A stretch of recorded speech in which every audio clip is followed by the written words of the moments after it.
কিয়ামতের 1 নাম্বার আলামত হচ্ছে বিশ্বনবীর আগমন হওয়া এবং ওফাত হওয়া।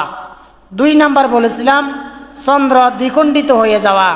3 নাম্বার মিথ্যা নবী দাবি করা, অর্থাৎ কিয়ামতের আগে রাসূল সাল্লাল্লাহু আলাইহি ওয়াসাল্লাম বললেন, আমার ইন্তেকালের পরে কিয়ামতের আগে মোট 30 জন লোক তাদেরকে মিথ্যা নবী দাবি করবে।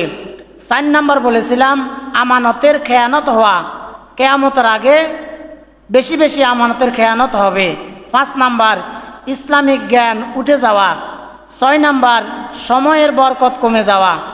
7 নাম্বার কিয়ামতের আগে চতুর্দিকে ফিতনা বেড়ে যাওয়া। 8 নাম্বার কিয়ামতের আগে স্বৈরতন্ত্রের জামানা আসবে।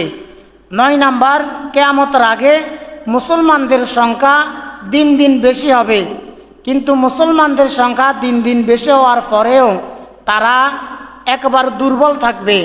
10 নাম্বার কিয়ামতের আগে বাইতুল মুকাদ্দাস বিজয় হবে। গত জুমায় আমরা কিয়ামতের সম্পর্কে এই 10টি পয়েন্টে আলোচনা করেছিলাম। কিয়ামতের 11 নাম্বার আলামত হলো তিরমিজি শরীফের বর্ণনায় একটি হাদিস এসেছে। হযরত আনাস বিন মালিক রাদিয়াল্লাহু তাআলা আনহু হাদিসটি বর্ণনা করেছেন। তিনি বললেন, বিশ্বনবী সাল্লাল্লাহু আলাইহি ওয়াসাল্লাম বলেছেন, ইয়াতি আলান নাসি জামান, খুব শীঘ্রই এমন একটি জামানা আসবে, এমন একটি যুগ আসবে, আস-সাবিরু ফীহিম আলা দীনিহি কাল কাবিদি আলাল জাম, দিনের উপরে টিকে থাকাটা এত কঠিন হবে, জ্বলন্ত আগুনকে, জ্বলন্ত কয়লাকে হাতে রাখা যেমন কঠিন হয়।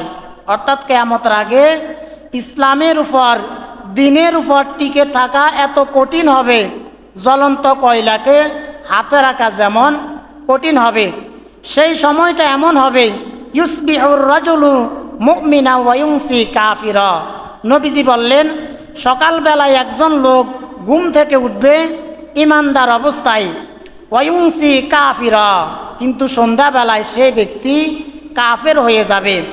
ওয়া ইউমসি মুমিনা ওয়া ইউসবিহু কাফিরা, রাতের বেলায় একজন লোক মুমিন অবস্থায়, ইমানদার অবস্থায় ঘুমাবে, কিন্তু সকালবেলায় যখন ঘুম থেকে উঠবে তখন ওই লোকটা কাফের অবস্থায় ঘুম থেকে উঠবে। এখন প্রশ্ন হলো, একটা লোক সকালবেলায় ইমানদার অবস্থায়, রাতের বেলায় যখন ইমানদার অবস্থায় ঘুমায়, সকালবেলায় কাফের অবস্থায় কিভাবে উঠবে? আবার সকালবেলায় যখন মুমিন অবস্থায় ঘর থেকে বাইর হবে, সন্ধ্যাবেলায় যখন ওই লোকটা বাড়িতে ফিরবে তখন ওই ব্যক্তি কাফের অবস্থায় বাড়িতে ফিরবে। এর অনেকগুলো কারণ রয়েছে। তার মধ্যে একটি কারণ হলো, যখন নির্বাচন আসে তখন দেখা যায় আমরা আমাদের ইমানটা বিক্রি করে ফেলি। যখন সকালবেলায় একটা লোক আপনার কাছে ভোটের জন্য আসে তখন আপনি তাকে ওয়াদা দেন, আপনি তাকে বলতে থাকেন আমার ভোটটা আমি আপনাকে দিব। কিছুক্ষণ পর যখন আরেকটা লোক 1000 টাকা নিয়ে আসে তখন আপনি আবার ওই ব্যক্তিকে ওয়াদা দিয়ে দেন। এভাবে যখন অনেক ব্যক্তি আপনার কাছে ভোটের জন্য বা বিভিন্ন ওয়াদার জন্য আসে তখন আপনি যখন ওয়াদা ভঙ্গ করেন তখন আপনার ইমানটা চলে যায়।